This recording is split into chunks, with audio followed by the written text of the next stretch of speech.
You know, Frederick Douglass, who was an abolitionist, he fought for the abolishment of slavery. He said the Bible is full of poison and promise. It just depends on whose hands it's in. That the person holding this Bible can use it for poison or they can use it for promise.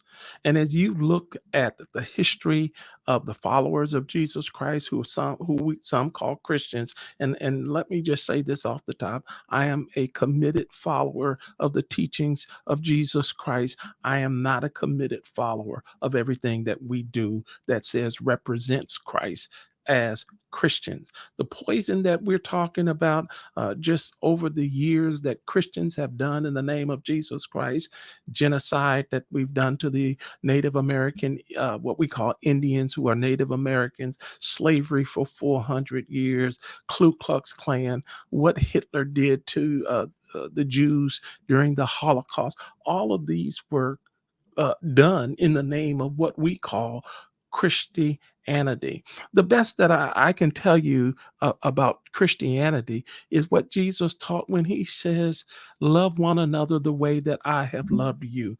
Man, Christianity gets no better. The follower of Jesus Christ get no better than when we love people. Unfortunately, in our Bible, it's not always talking about love. It's also talking about violence. It's also talking about a God that's angry and full of wrath and revenge, and that He's going to come back. That Jesus is going to come back, and if He were to come back today, because there are only about 2 billion Christians, professing Christians on the earth, and there are 8 billion people, that Jesus is going to put 6 billion people in this god awful place called hell that only a madman would create. That's the worst of Christianity.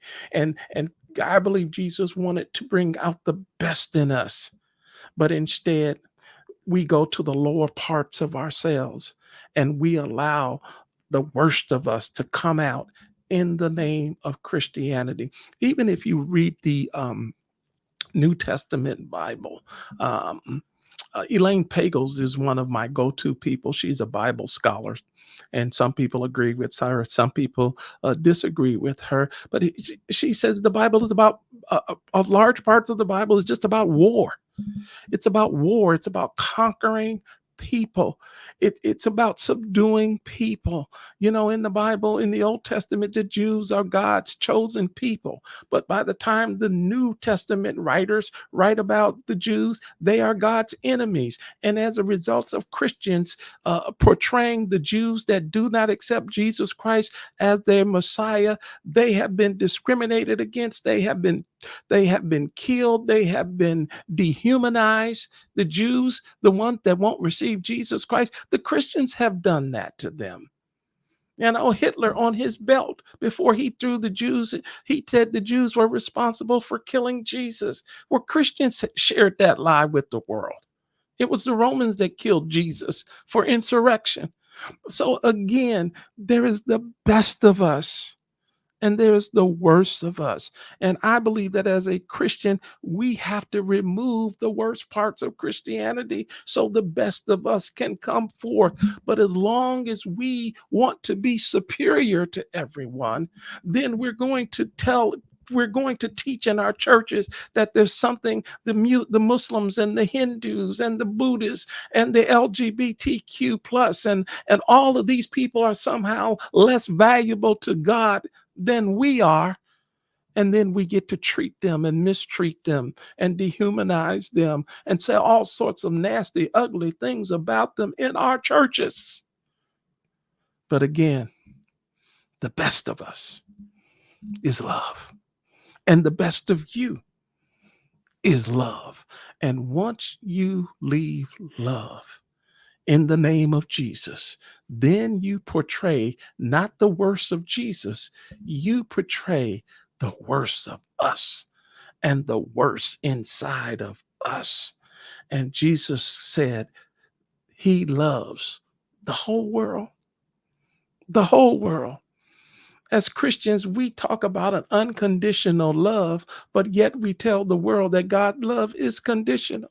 We tell people that Jesus taught us to love our enemies, and then we tell the world that Jesus is going to come back and torture his enemies.